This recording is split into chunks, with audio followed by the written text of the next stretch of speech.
Ta relation avec Dieu, tu dois la préserver. Ta relation avec Dieu, pour moi, elle est plus importante que tout. Ta relation avec Dieu est plus importante que ton ministère, que ta relation amoureuse. Ta relation avec Dieu est plus importante que tout ce qu'il y a sur la terre.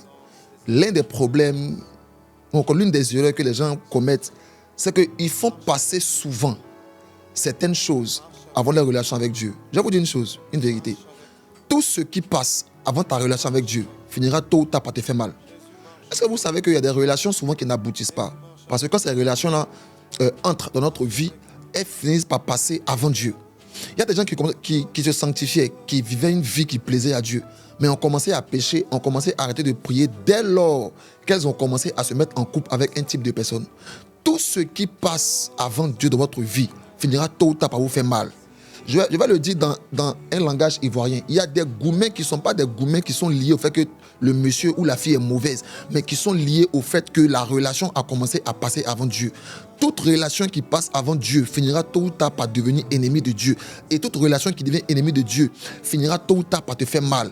Souvent, Dieu passe par des hommes, Dieu passe par des femmes pour vous blesser, afin que vous puissiez apprendre la leçon derrière. Tout ce qui est entre même le travail. Il y a des gens qui commencent à travailler et quand ils commencent à travailler, ils ne prient plus. Ils ne vont plus à l'église. Et un matin, on t'a renvoyé. Un matin, ton collègue t'a fait quelque chose et puis tu dis que l'homme est mauvais. Souvent, l'homme n'est pas mauvais. Mais rien, je dis bien rien, ne doit passer avant Dieu dans votre vie. Dieu ne veut pas être important. Dieu veut être le plus important.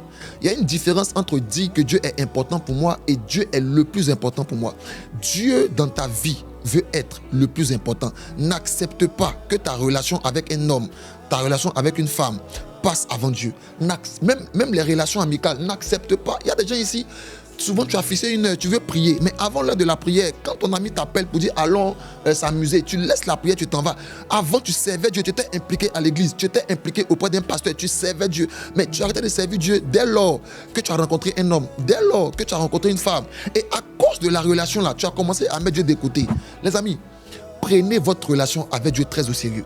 Votre relation avec Dieu là, c'est la base de votre élévation, c'est la base de votre réussite. Je vais vous dire quelque chose. Beaucoup d'hommes ont des projets. D'autres veulent travailler. Regardez, on va à l'école. On fait la carte de CP1, CP2, CM1, CM2. On fait tout ça pour un seul objectif. Travailler demain, nous marier, faire des enfants. Donc tu as pris toute ta vie juste pour travailler, juste pour avoir un foyer, payer la voiture, payer la maison. Donc tu as préparé ton travail. Tu as préparé ton mariage, tu as préparé ta vie de famille. Aussi longtemps que tu te prépares à travailler, que tu te prépares à te marier, que tu te prépares à avoir tes enfants. Mon ami, prépare-toi aussi après ta mort. Je l'ai dit un jour aux gens et je vais te dire, aussi longtemps que tu as pour objectif de travailler, d'être une femme prospère, d'être un homme prospère, il faut te battre. Écris ça quelque part. Dis-toi que je vais me battre pour mourir chrétien. Mes amis, battons-nous pour mourir chrétien. Ayons pour objectif de mourir chrétien. Parce que nous sommes nombreux à commencer la vie chrétienne, mais peu de gens la terminent véritablement. Des gens commencent leur vie chrétienne et des années après, des mois après, finissent par abandonner. Parce que dans leur objectif, il n'y a pas l'objectif de mourir chrétien. Mes amis, battez-vous pour mourir chrétien. Et au-delà de mourir chrétien, bats-toi pour mourir serviteur de Dieu. La Bible dit quoi en Matthieu? La Bible dit en Matthieu, Dieu dit, bon et fidèle serviteur, entre dans la joie de ton maître. Ça veut dire que ceux qui vont être sauvés, ce ne sont pas ceux qui ont été des chrétiens, mais ceux qui ont été des serviteurs. Être un serviteur, ce n'est pas un homme qui est pasteur, ni un homme qui est prophète, qui est évangéliste, mais c'est un homme qui a passé toute sa vie à servir Dieu. Mes amis, ayez pour objectif de servir Dieu et de mourir en étant des personnes qui sont en train de servir Dieu. N'acceptez pas de quitter la tête des hommes sans servir Dieu.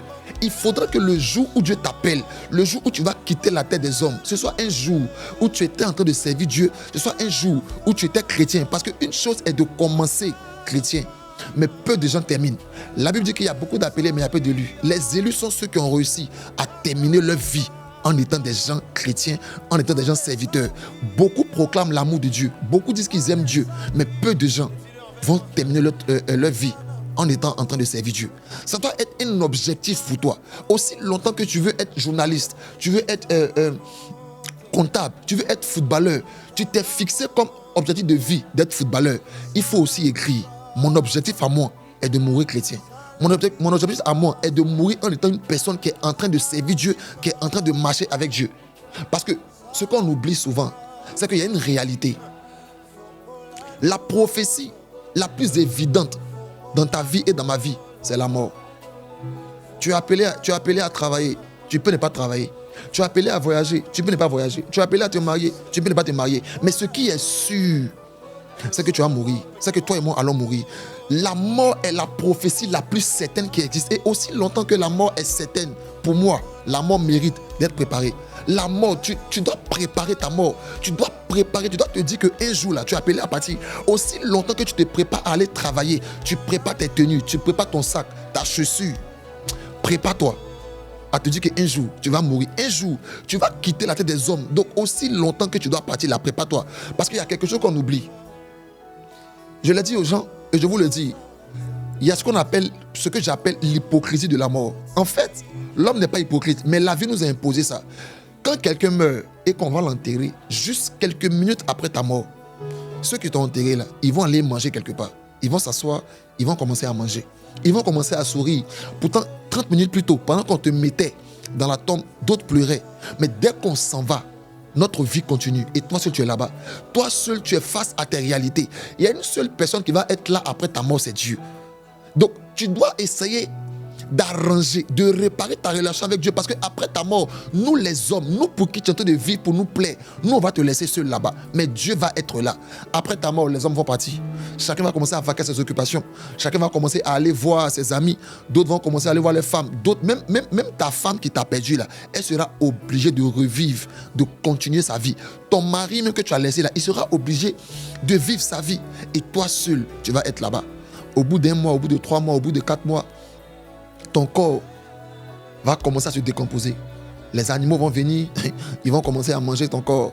Pendant que nous sommes là, on voit tes photos, on se souvient un peu de là où on était avant, nos moments festifs, nos moments de joie. Pendant que nous, on parle de toi par le passé que c'était quelqu'un de bien, c'était un homme de bien, c'était une femme de bien. Toi seul, tu es là-bas dans ta tombe. Tu es face à face. Tu es face à ce que tu as fait, face à ce que tu as dit, tu es face à ce que tu as vécu. Nous les hommes, nous ne serons plus là. L'un des niveaux d'inconscience pour moi, c'est le niveau où nous sommes en train de vivre, non pas pour plaire à Dieu, mais pour plaire aux hommes.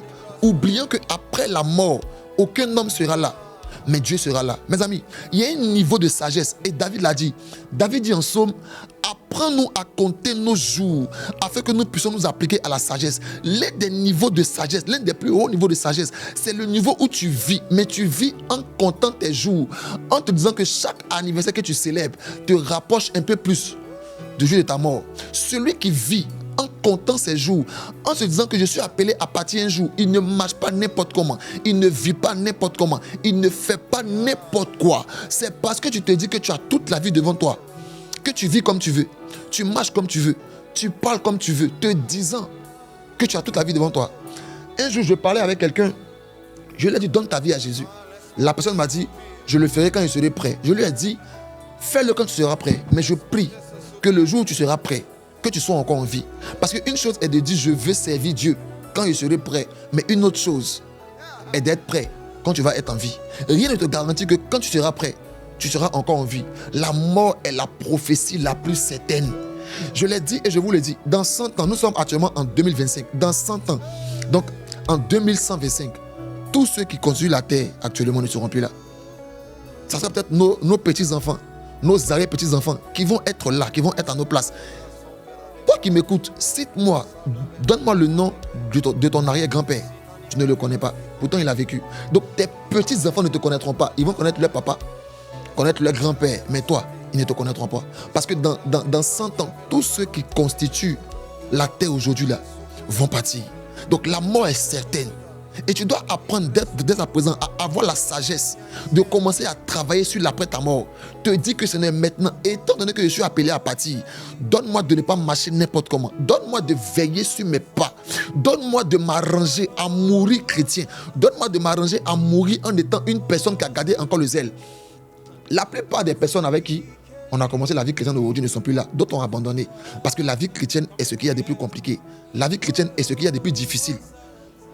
Je vais vous dire une chose. Le diable s'en fout de ton mariage. Le diable s'en fout de ton argent.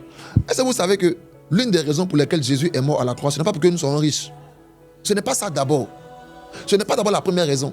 Je ne sais pas pourquoi nous nous marions. Il y a des païens qui sont riches. Il y a des païens qui ne croient pas en Christ qui ont l'argent. Il y a des païens qui ne croient pas en Christ mais qui sont mariés. Il y a des païens qui ne croient pas en Christ mais qui voyagent à travers le monde. Jésus n'est pas mort pour que tu voyages. Il n'est pas mort pour que tu te maries. Il n'est pas mort pour ça. Des gens ne croient pas en lui mais en toutes ces choses-là. La raison pour laquelle il est mort d'abord, c'est pour que après ta mort, toi et moi nous soyons sauvés. Donc le salut est ce qu'il y a de plus important et le salut est la chose pour laquelle nous devons travailler. C'est pourquoi Paul dit travaillez à votre salut. Tu dois travailler afin qu'après ta mort, Dieu puisse te dire que tu es sauvé. C'est pourquoi dans la vie chrétienne, là, le diable te met des bâtons dans les roues pour t'empêcher à faire une chose, à abandonner la main de Dieu. Il va t'emmener à marcher avec des amis, avec un seul objectif, que tu arrêtes de servir Dieu. La Bible dit les mauvaises compagnies corrompent les bonnes mœurs. La Bible aurait pu dire que les bonnes mœurs corrompent les mauvaises compagnies. Mais il dit les mauvaises compagnies corrompent les bonnes mœurs. Ça veut dire que la probabilité que les mauvaises compagnies corrompent les bonnes mœurs est plus élevée que les bonnes mœurs corrompent les mauvaises compagnies. Il est plus facile pour celui qui ne fume pas de fumer s'il marche avec un fumeur que pour un fumeur d'arrêter de fumer s'il marche avec un homme qui ne fume pas. La plupart des gens ici, votre rétrogradation a commencé le jour où vous avez commencé à marcher avec des gens avec qui vous ne partagez pas la même vision. Frère, quand tu veux servir Dieu, quand tu as pour but de vouloir marcher avec le Seigneur, il faut commencer à marcher avec des gens qui veulent eux aussi servir Dieu. Commence à marcher avec des gens qui veulent eux aussi prier. Si tu commences à marcher avec des gens qui ne prient pas, qui vivent dans le péché, ils vont t'induire dans le péché et dans l'erreur. Je ne suis pas en train de te dire d'arrêter de marcher avec des gens, mais je te dis, quand tu veux servir Dieu et que tu as pour but de vivre une vie chrétienne jusqu'à ta mort, tu dois commencer à faire attention aux gens avec qui tu marches, aux gens avec qui tu traînes. Les relations amicales, les relations amoureuses sont les moyens que le diable utilise pour faire rétrograder plusieurs personnes. Sont les moyens que le diable utilise. Il y a des gens ici qui ont commencé à ne plus prier quand ils ont commencé à marcher avec des gens qui ne priaient plus. Tu n'es jamais allé en boîte de nuit. Le jour où tu es allé en boîte de nuit, là, c'est le jour où un ami à toi t'a envoyé en boîte de nuit. Tu n'as jamais fumé. Le jour où tu as fumé, là, c'est le jour où un ami à toi a commencé à t'envoyer dans les coins où on commence à fumer. Et même Jésus qui est le Dieu que nous servons, n'a pas fait exception à la règle. La Bible dit que quand Jésus-Christ vient et qu'il commence à marcher, il va prendre 12 disciples. Jésus a pris des gens et il leur a dit laissez tout. Il dit à Pierre, suis-moi. Pierre était pécheur, suis-moi, je te ferai pécher d'homme. Il va prendre Pierre, il va commencer à marcher avec Pierre, il va marcher avec Jean, il va marcher avec Jacques, il va marcher avec Barthélemy, il va prendre 12 personnes. Mon ami, si Jésus a eu 12 personnes avec qui il a commencé à marcher, toi tu es qui? Moi je suis qui? Pour que toi et moi, nous puissions marcher seuls.